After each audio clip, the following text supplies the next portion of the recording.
Hello, good people of the world. Nice to see you again. It's the Big Heavy, and I've got a review that I'm pretty excited about today. We're going to be talking about this Iceco VL60 Pro portable refrigerator slash powered cooler slash whatever you want to call these things. And the reason I'm excited is, number one, this is my first experience with a product like this. Number two, there's a bunch of reviews out there of these new Pro Series coolers from Iceco. There's a bunch of Iceco reviews out there as well.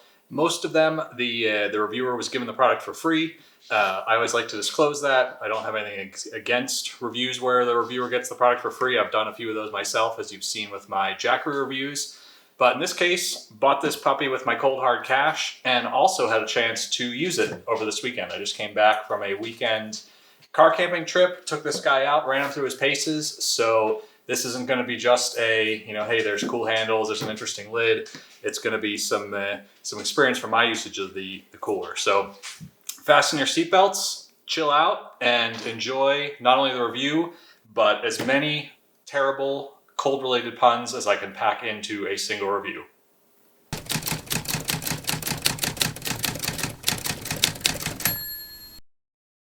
So let's get started. Let's talk about why you might want one of these products. Essentially what it is it's basically a refrigerator in kind of a cooler-sized format, and it runs off of, in this case, both 12-volt DC power and 120-volt AC power. So if you're a little rusty on your electrical engineering or slept through that day of sixth grade science, basically 12 volts DC is what you generally find in your car or from a large car battery or something like that. 120 volts AC is your typical household current here in the US where you plug something in the wall. And the reason that's interesting, particularly the 12 volt DC side, is this comes with an adapter that will plug into the 12 volt outlet in your car. We used to call those cigarette lighter outlets, but that little circular shaped outlet that pretty much every vehicle has.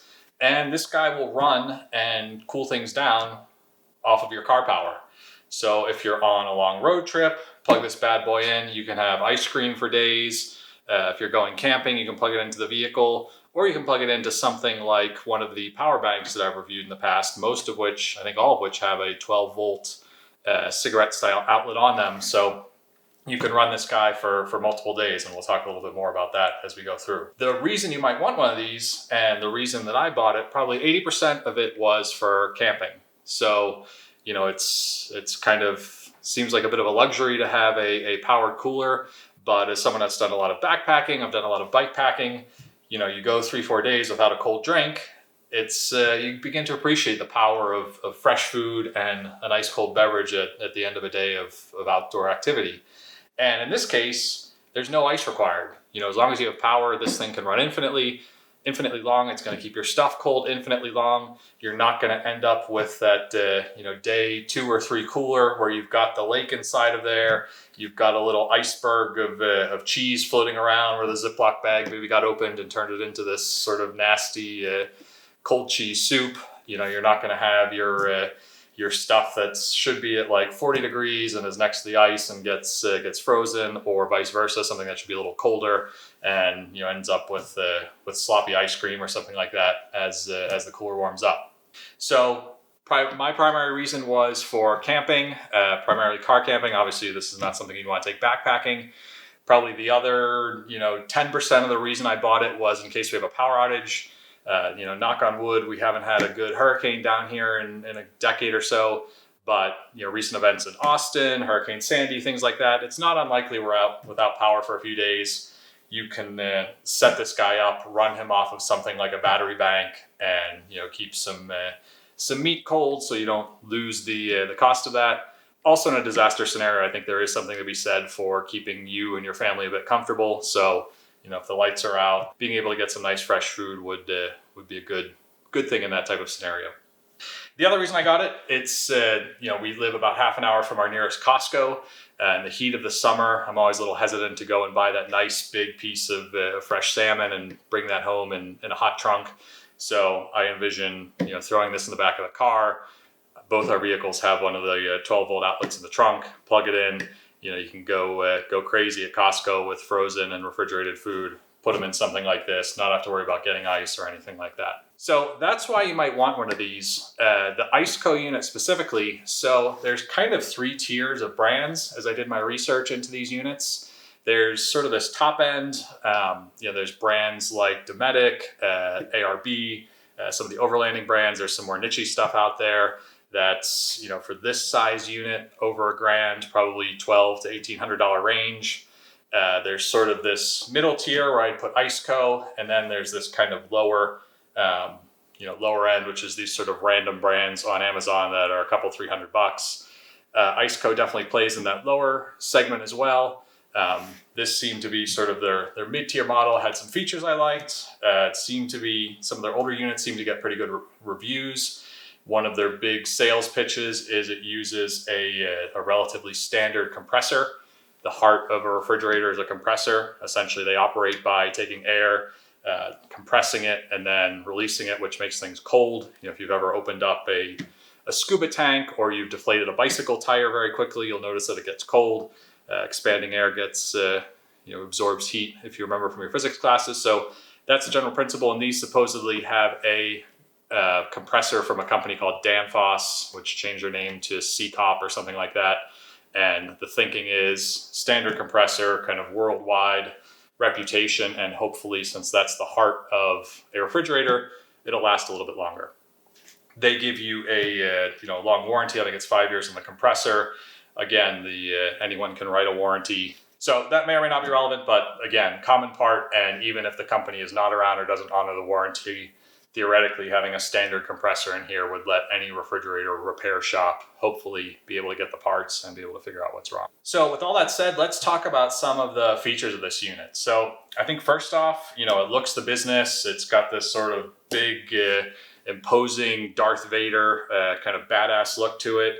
The color, I think, definitely makes it look hardcore, makes it look pretty cool. The black color is a little questionable in that when I had this on my camping trip, we had some direct sun at the campsite. It was sitting on a park bench or a picnic bench, and I could see the lid warp just a little bit. And it wasn't obvious. I wish I had taken a picture of it, but there's probably maybe a 16th or 1/8 inch gap in the middle section of the lid where it had, bowed just a little bit, and you could feel the top was exceptionally hot being in that direct sun. And you've got sun on something that's black and going to absorb heat. You've got cold air below it. Warping is not out of the question. There is enough play in the lid so that it didn't seem to cause any problems.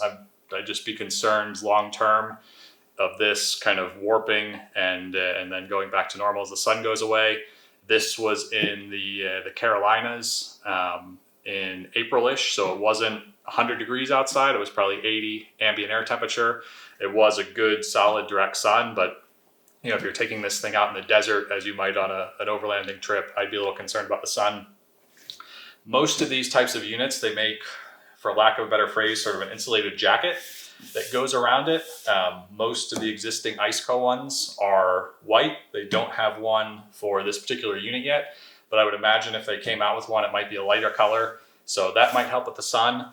To solve the problem, I had one of the kind of old-fashioned blue tarps that you can get at any hardware store in the known universe, and had it over this guy at night in case it rained. So I just threw that back over during the day, and that seemed to solve the heat and warping issue, but it is something to be aware of. Some of the other things that are cool about this unit, if you've watched any of the other reviews, you've seen that you can open the lid from both sides.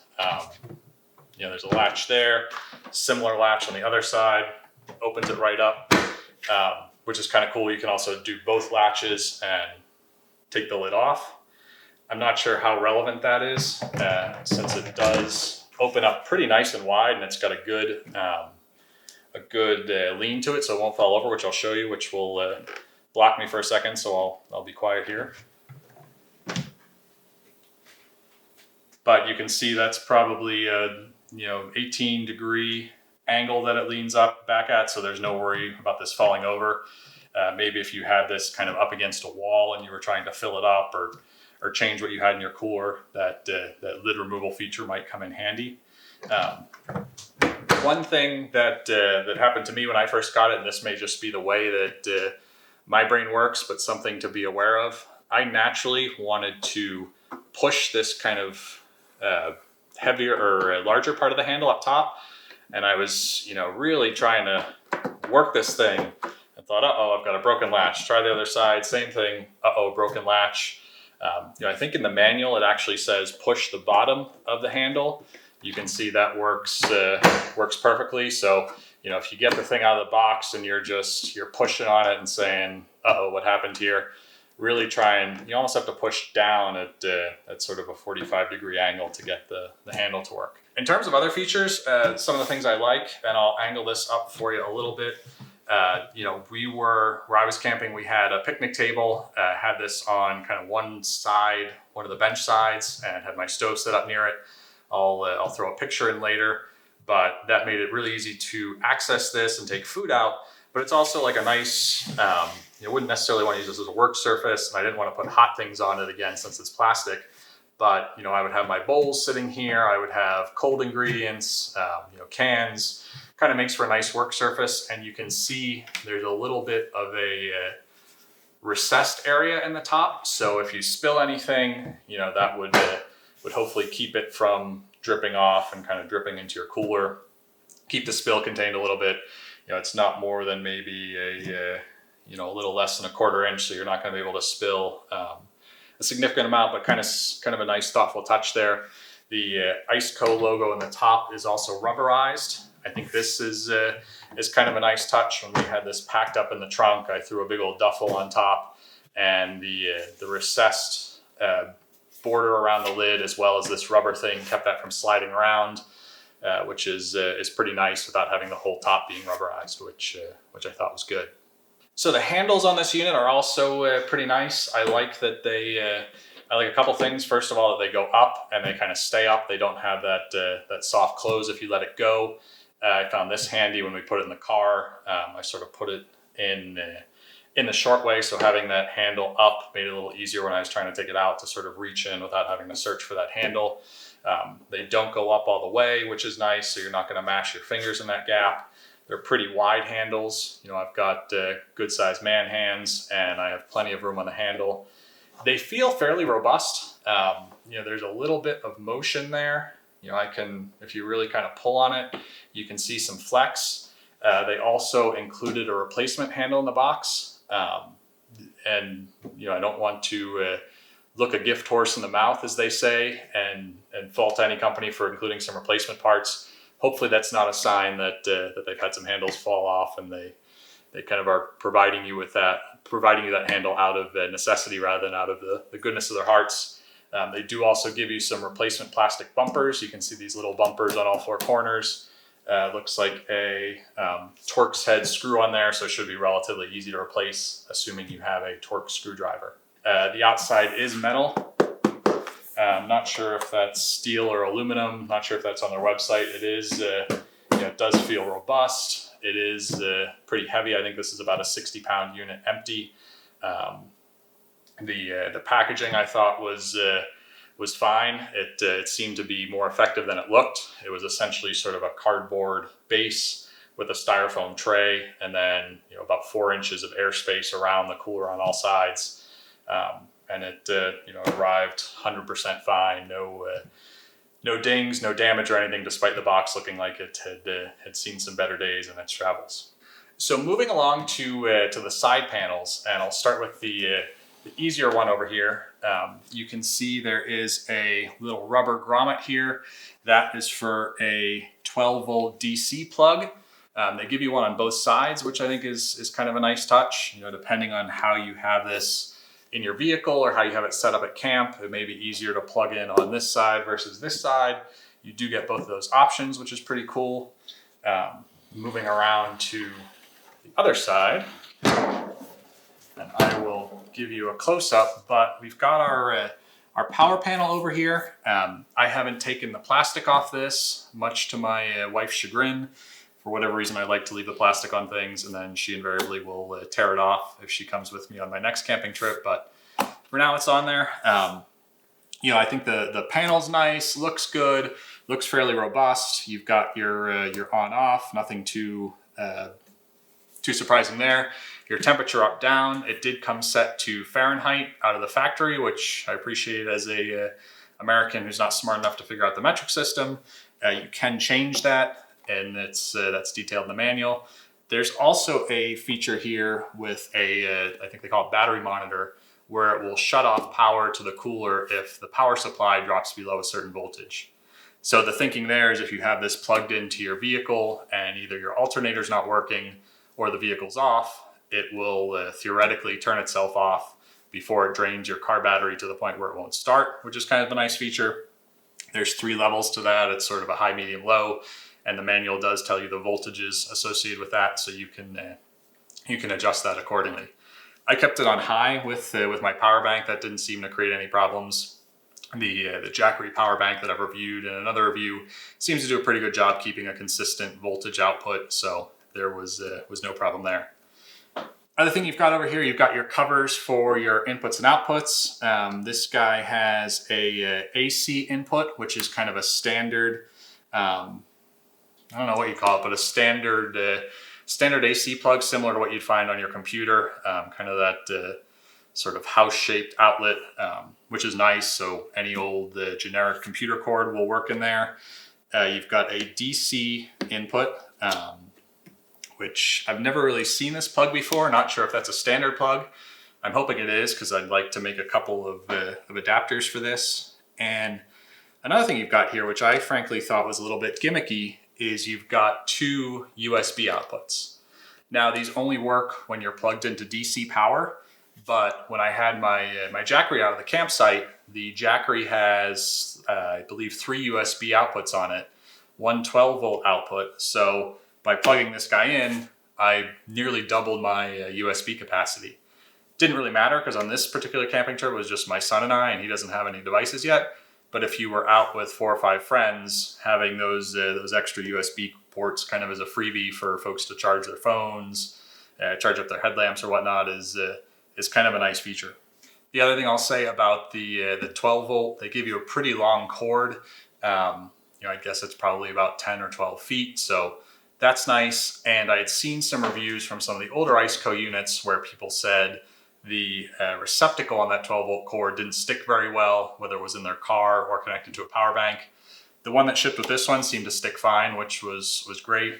And in terms of cords, they did include that 12 volt cord with the cigarette lighter plug on the end, as well as a AC plug. One other minor thing to note, according to the manual, is the USB ports only work when it's connected to DC power. And that seems relatively sensible. If you've got this sucker plugged into your wall outlet in your house, presumably you've got power elsewhere. Final thought, if you're wondering, why would you have a AC outlet on here on something that's designed to be used in the wilderness or during a power outage or something like that? And what I liked is you can plug it into AC, let it come down to temperature, load it all up with the stuff you're going to bring on a camping trip and have it essentially cold, and then plug it into your vehicle or to your power bank and not have to use all the energy required to bring it down to temp. So moving on to the back of the unit, nothing all that exciting to see here other than some warning labels. I have no idea what C-pentane is. Sounds like it's something you don't want to mess around with. But one thing to note, and you'll see that as we kind of explore the inside of this unit, is there's some vents here. They tell you in the manual not to block those for obvious reasons. Refrigeration works by pulling in air, putting it through the compressor, all that stuff. There's probably some fans in there. So you don't want to pack this in too tight into your vehicle where you're blocking all the vents. The other thing to note, you can kind of see the outline of where the vents are. The compressor and all that stuff lives in this section of the unit. So when we open it up, you'll see there's kind of a shelf. Most of these are either designed like this one, where you sort of lose some of the interior space based on where the compressor is, or they kind of extend the unit out to one side. They put the compressor and all the control apparatus in there, and obviously there's no cooling space on that part of the unit. So kind of how you like your preference. I sort of like the symmetry and how this looks like a standard cooler. Don't mind losing that space there. Now, before we open this up and kind of go on a little exploration of the inside, A few more notes. So this is the 60-liter version. The reason I went with 60 liters, I did a little research, and I've got a family of 5. 60 liters was kind of the middle ground from what I read. People said 45 is probably a couple days of food supply for 5 people. 75, which I believe is the next size up from this, is sort of the higher range of that. So 60 seemed like a good compromise down the middle. And the only other thing I note, this lid does seem to have a little bit of play in it. Let me stop talking so you can hear that. Yeah, I think that's by virtue of the dual latch system. I'm not sure if it lets any heat in or any cold out. Cold air sinks, so I assume even if some hot air got in there, it wouldn't create that much of an issue. But I have considered maybe putting some additional insulation around this base portion. You can see there's a little bit of a gasket in here. Doesn't really stick out that much, so I don't know that it gives it a perfect seal. There is a little bit of a raised lip on the interior of the cooler. So looking at the interior of this cooler, a few nice things going on here. You do get this big wire basket. Presumably you could take that out, fill it with food, and then put it back in there. Use it at the end of your trip to kind of take everything out and go take it to your fridge in your house and put everything away. You can see that shelf that we talked about a little bit. That's there by virtue of the compressor needing some room to live. And there's this kind of metallic insulation. It does feel like it's a metal, although it could be a metallic paint over plastic, not really sure. But it does seem to be pretty well insulated. I did have this unplugged for, I would probably say 15-20 minutes as I was loading up my car, and left this back at the campsite and was taking one load to the car on about a quarter-mile hike we had to get back. And when I finally got this situated, again, about 20 minutes later and plugged back in, the temperature had risen about 3 degrees based on the indicator on the side. So insulation seems pretty good, not good where you could leave it unplugged for a night and wake up and have your food okay. But on that note, over the course of the entire weekend, I had this plugged into my Jackery 1500. Started with 100% charge. Was probably on the Jackery for maybe 40 hours. Wasn't quite a full 2 days since we used the car to keep this powered on the way out to the campsite. And the Jackery went from 100% power to 68%. That included a iPhone charge during that period. So it does sit power quite reasonably. Again, the high was probably 80 degrees during the day. I did have this covered when I wasn't at camp or using it to keep the sun off it with that blue tarp. At night, it did get down pretty cold. It probably got into the mid to low 50s. So the cooler probably wasn't working that hard. It was set to 39 degrees, but based on that test, I think you could easily go a week with a Jackery 1500 or similarly sized power bank. And that's assuming you're not going to be charging that power. So final thing I want to talk about, and I'm a little bit hesitant to do this, but I do want to talk about the sound that this unit makes. And I'm going to turn it on, and generally video is not a great way to capture the actual sound you'd hear in real life. So let me power this on.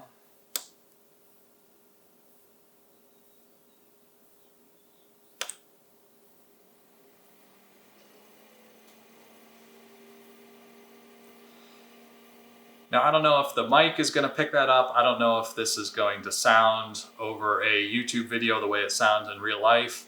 And the best description I can give you of how this sounds, and you're probably going to hate this too, but it's accurate, is it sounds like a refrigerator.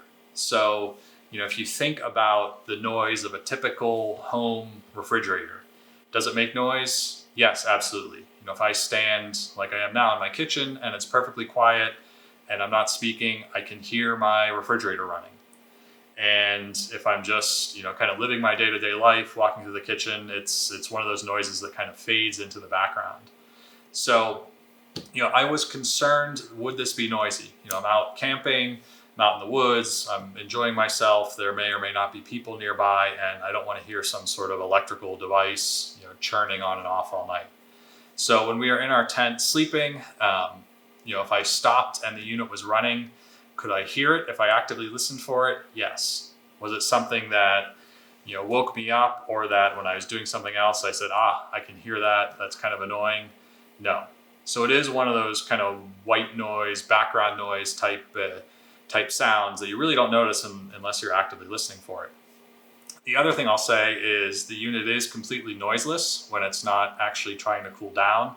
It does seem to be variable. Right now it's kind of running at full tilt since it's warm. I just turned it on, and it's trying to cool itself down to 30 some degrees. So, it probably, in my experience on that weekend camping trip, was running 5% of the time, maybe at most. So it's not something that's on all the time. There aren't any loud relays. There's no clicking noises or kind of startup noises. So I didn't find it to be annoying at all. It kind of blended in with the usual sounds of the wilderness, the wind, the crickets, and all that stuff. So that was a little bit of a worry I had that ultimately was unfounded. There's also a max and an eco setting on there. I believe that affects how much power it uses. It doesn't seem to change the sound. It doesn't seem to change the ferocity with which the unit is cooling. So I frankly don't know what that button does other than potentially save you some energy. So final thing I'll touch on before we call this review done is, and this is a criticism of any product really, but I think it's a bit endemic to these kind of, let's call them lower tier products that are aspiring to move up kind of the quality and product ladder, and that's the goofy manuals, warning labels, all that stuff. So you can see on here, there's this nice label that says reminding up top, and whatever. I'm not the grammar police. Not that big a deal. I think where it is a little bit of a big deal is when you see something like that, you can't help but say, all right, they couldn't pay a couple or $300 to get a proofreader or a grammar expert to go and look at their content. Did they cut corners somewhere else? Is there a frayed wire in here that's not properly soldered? Is there undersized wire? Is something not hooked up right? It just kind of gives you that little suspicion of, is there something else going on with this product that I should be worried about? From, a little bit of a more practical perspective, there's a line in the manual, there's 3 or 4 kind of silly typos, but there's a line that basically says, this is for residential use only, except they botch the language a little bit. So it says something like, this is for residential use and also uses like this. And it lists these kind of 3 ridiculous scenarios, like using it for hotel catering, using it in a commercial capacity, using it to like transport medical stuff. And the way it's worded, it says, hey, you should do all those things. And those are all part of the warranty. So, if somebody did decide to, run their hotel catering business out of one of these and it broke, theoretically, they could come after Iceco. So, it's a well-built, nice unit, looks good on the outside. They clearly put some thought into the design. It's not something that was shoddily thrown together. And I'd say this to any company out there: spend $400. You could probably get by with spending $80 from some local university student, and just have them proofread your stickers, have them go through all your manuals and all your content.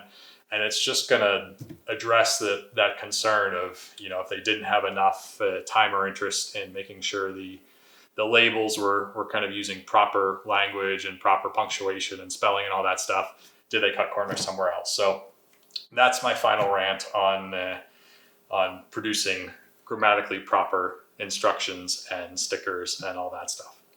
So with that out of the way, would I buy another one of these things? On the product, yes, absolutely. I think this kind of changes the game for car camping.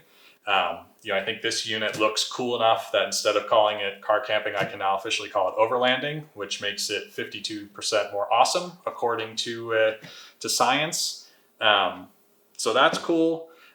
Would I get the Iceco in particular?